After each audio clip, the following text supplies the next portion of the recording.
Hi, finally completed my product.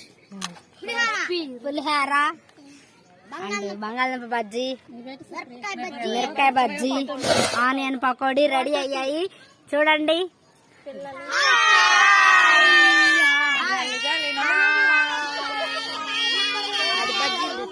పెట్టండి, తినండి fast.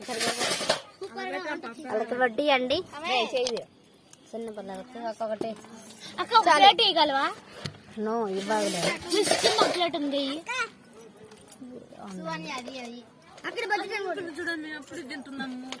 Taste చూడండి.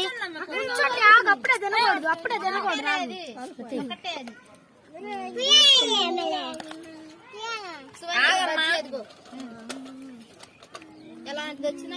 ఎందుకంటే అందుకని కింద పడేసారు. ఏం పడేలా బజ్జీలు అయిపోయినాయి అందరికి.